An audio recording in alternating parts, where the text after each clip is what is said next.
ونعوذ بالله من شرور أنفسنا ومن سيئات أعمالنا من يهده الله فلا مضل له ومن يضلله فلا هادي له ونشهد أن لا إله إلا الله وحده لا شريك له ونشهد أن سيدنا ومولانا محمدا عبده ورسوله صلى الله تعالى عليه وعلى آله وأصحابه وبارك وسلم تسليما كثيرا أما بعد فأعوذ بالله من الشيطان الرجيم بسم الله الرحمن الرحيم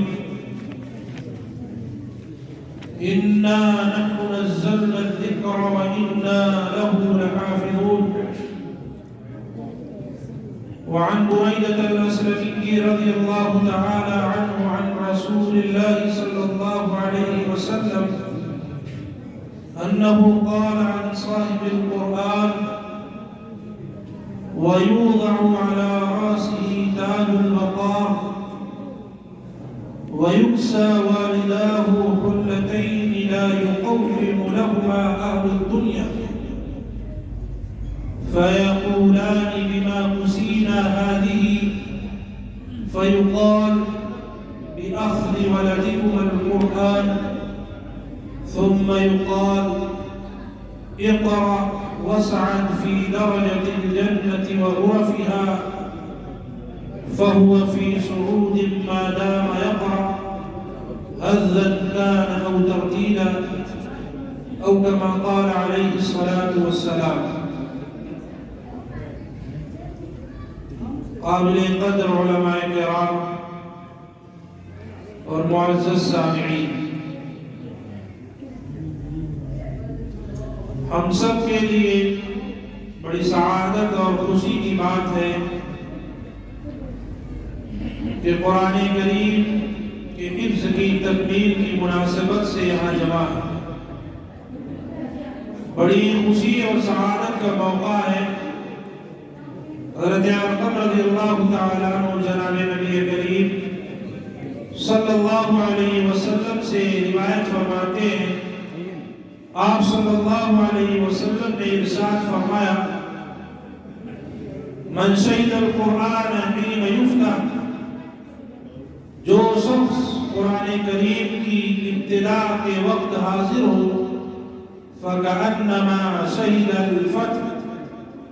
گویا کہ وہ جہاد میں مسلمانوں کے غالب اور فتح ہونے کے وقت حاضر ہوا. مسلمان اگر غیروں سے ان کے ظلم و ستم سے مجبور ہو کر اپنا دفاع کر رہے ہوں اور اس کے اندر مسلمانوں کو کامیابی حاصل ہو تو کتنی خوشی کا موقع ہوگا. جناب نبی کریم صلی اللہ علیہ وسلم فرماتے ہیں کہ اگر قرآن کریم کی ابتدا کی جائے، خواہ اس کے ناظرہ پڑھنے کی ہو یا حفظ کی ہو، کسی بھی طرح سے قرآن کریم کے ابتدا و آغاز کی مجلس اگر کوئی حاضر ہوتا ہے تو وہ ایسے ہے جیسے جہاد میں مسلمانوں کے فتح ہونے کے وقت وہ پہنچا ہے. وَمَنْ شَهِدَ حِينَ يُكْتَبُ الْقُرْآنَ فَكَأَنَّمَا شَهِدَ حِينَ يُحْسَبُ الْغَنَائِمُ، اور جو شخص قرآن کریم کے ختم ہونے کے وقت حاضر ہو وہ ایسا ہے جیسے مال غنیمت تقسیم ہو رہا ہو. جہاد میں غالب ہونا، فتح اور کامیابی سے ہمکنار ہونا بڑی خوشی کا موقع ہے، لیکن اس کے بعد جب مجاہدوں کے درمیان مال غنیمت تقسیم کیا جاتا ہے تو ان کو مزید خوشی ہوتی ہے کہ اللہ نے ہمیں نصرت سے ہمکنار کیا، آخرت کے اعتبار سے بڑے درجات کو ہم نے حاصل کیا اور اللہ رب العزت نے اپنے فضل و کرم سے ہمیں دنیا بھی عنایت فرمائی تو مزید خوشی ہوتی ہے. جناب نبی کریم صلی اللہ علیہ وسلم فرماتے ہیں کہ جب قرآن کریم ختم کیا جا رہا ہو اس وقت اگر حاضر ہو تو گویا مال غنیمت تقسیم ہو رہا ہے، یعنی اس وقت اللہ کی رحمت خوب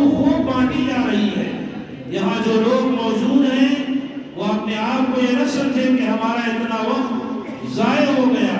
اور پہلے اور سویرے اور لوگوں کی طرح اگر ہم اپنے گھروں کو چلے گئے ہوتے تو اب تک آرام سے بستر میں ہم سکون کی نیند لیتے، لیکن جنہیں یہ معلوم ہے کہ آخرت کے بڑے درجات سے ہمیں نوازا جا رہا ہے، جناب نبی کریم صلی اللہ علیہ وسلم کا فرمان جھوٹا نہیں ہو سکتا، صادق مصدوق کا اعلان اور آپ کا وعدہ ہے کہ ایسی مجلس میں حاضر ہونے والے ایسے ہیں جیسے مال غنیمت تقسیم کیا جاتا ہے۔ آپ حضرات اور ہم بھی اس وقت اللہ کی رحمت سے، اس کے فضل سے مالا مال ہو رہے ہیں۔ اللہ ہمارے لیے اس کے وہ سعادت کا ذریعہ بنائے، آخرت میں ہماری کامیابی کا ذریعہ بنائے، ہمارے درجات کی بلندی کا ذریعہ بنائے۔ قرآن کریم بڑی عظمت والی کتاب ہے۔ اللہ رب العزت نے دنیا کے اندر جتنے انبیاء کرام کو بھیجا، سب کو اللہ تعالیٰ نے کوئی نہ کوئی معجزہ دیا، لیکن وہ تمام معجزات وقتی تھے۔ قرآن کریم کیسے بڑی اہمیت کا حامل ہے، اس سے آپ اندازہ لگا سکتے ہیں کہ اور انبیاء کرام کو جو معجزے دیے گئے وہ وقتی تھے۔ موسیٰ علیہ السلام کے بارے میں آپ کو معلوم ہے کہ اپنی لاٹھی عصا لے کر چلتے تھے، اور جب اللہ کے حکم سے اسے پھینکتے تو وہ سانپ بن جاتا تھا، اژدہا بن جاتا تھا، اور جب اسے پکڑ لیتے تو پھر وہ لاٹھی بن جاتا۔ یہ بہت بڑا معجزہ تھا۔ فرعون نے بڑے بڑے جادوگروں کو جمع کیا تھا موسیٰ علیہ السلام کو مغلوب کرنے کے لیے، اور انہوں نے اپنا جادو دکھایا، رسیاں پھینکی۔ آپ حضرات کو معلوم ہے لوگوں کو ایسا محسوس ہو رہا تھا جیسے یہ رسیاں چل رہی ہوں سانپ کی طرح، لیکن جب اللہ کے حکم سے حضرت موسیٰ علیہ السلام نے اپنا عصا پھینکا